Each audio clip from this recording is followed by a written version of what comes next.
অসম্ভব ছাত্র আন্দোলন এবং ছাত্র অধিকার সহ অনেক সংগঠন আছে, গণ অধিকার, সবাই সম্মিলিতভাবে এই কেরানীগঞ্জের মধ্যে যাতে নব্য এই 5 তারিখের পরে যাতে নতুন করে কেউ চাঁদাবাজি সন্ত্রাসী না করতে পারে, এই জন্য আমরা সবাই সংঘবদ্ধ হয়েছিলাম। তো এক পর্যায়ে আমার সুবাড্ডা ইউনিয়নের, যেহেতু আমি এই এলাকার স্থানীয় বাসিন্দা, আমার এখানে মাটির সাথে আমার একটা সম্পর্ক, তো আমি আমার এলাকা থেকে শুরু করেছিলাম যে আমার এলাকায় যারা নব্য চাঁদাবাজ দখলদার আছে তাদের বিরুদ্ধে আমি আওয়াজ তুলেছিলাম। আমার সাথে আমার সহযোদ্ধারা এখানে যারা আছে সবাই ছিল এবং অন্যান্য ইউনিয়নের সহযোদ্ধারাও ছিল, যে এই যারা দখল করেছে, যে ময়লা অনিকের মতো যারা আছে এলাকায়, ডিশের লাইন, ওয়াইফাই লাইন থেকে শুরু করে ওই মানুষের ব্যক্তিগত জায়গা দখল করে একটা ক্লাব দিয়ে মানুষকে একটা হয়রানি করার মধ্য দিয়ে এলাকার মধ্যে বিভিন্ন ময়লার গাড়ি থেকে চাঁদা থেকে শুরু এমন কোনো সেক্টর বাকি নাই, তারা মাদক স্পোর্ট বলতে এলাকার মধ্যে বিস্তার ঘটাচ্ছে।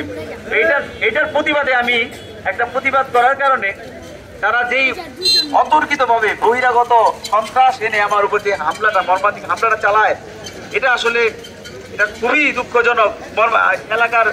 এলাকার আমরা এলাকাবাসী, এলাকার স্থানীয় জনতা, আমরা এলাকার জন্য কাজ করছি। এলাকার মধ্যে যদি এই কাজ করতে যে আমাদের উপরে এইভাবে একটা হামলা হয়, তাহলে সাধারণ ছাত্র জনতা তো বসে থাকবে না।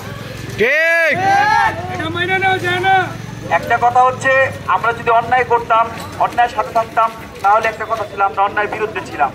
আমরা বরাবর বিগত সময় থেকে আমরা অন্যায়ের বিরুদ্ধে কথা বলে গিয়েছি। আমরা অন্যায়ের যে কখনোই প্রশ্রয় দেই না, অন্যায়ের সাথে কোনো আপোষ করি নাই।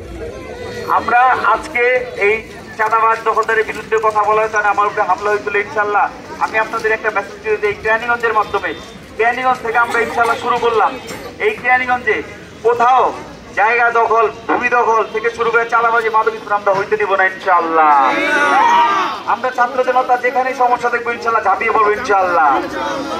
ছাত্র জনতা আমরা আছি, আমরা কাজ করে যাব। সারা দেশের মানুষকে একটা মেসেজ দিতে চাই, সারা বাংলাদেশের কোথাও যেন এইরকম আর দখলবাজি 5 তারিখের পর নতুন এই বাংলাদেশে কেউ দখলদারি চাঁদাবাজি দলের নামে ব্যানার ব্যবহার করে কেউ আর করতে পারবে না ইনশাআল্লাহ। আমরা আমাদের কেরানীগঞ্জ থেকে শুরু করে দিয়েছি বিপ্লব। আপনারা আপনার বাংলাদেশের যে যে প্রান্তে আছেন আপনারা কাজ করে যান, আমরা আপনাদের পাশে থাকবো ইনশাআল্লাহ। আজকে এই পর্যন্ত কি সবাই আমার জন্য দোয়া করবেন। আর প্রশাসনের প্রতি একটা দৃষ্টি আকর্ষণ, যে প্রশাসন দ্রুত এই ময়লা অনিক ও তার সহযোগীদেরকে, এই সন্ত্রাস বাহিনীদেরকে দ্রুত আপনারা গ্রেফতার করুন, অনতিবিলম্বে আপনারা গ্রেফতার করুন। না হয় এলাকাবাসী ক্ষেপে এটা একটা আরো ঢাকা শহর একটা উত্তাল বৃহত্তর একটা রূপ ধারণ করতে পারে। তো প্রশাসনের দৃষ্টি আকর্ষণ করে বলছি, দ্রুত এই ময়লা অনিক সহ যারা আছে তাদেরকে গ্রেফতার করুন। ধন্যবাদ।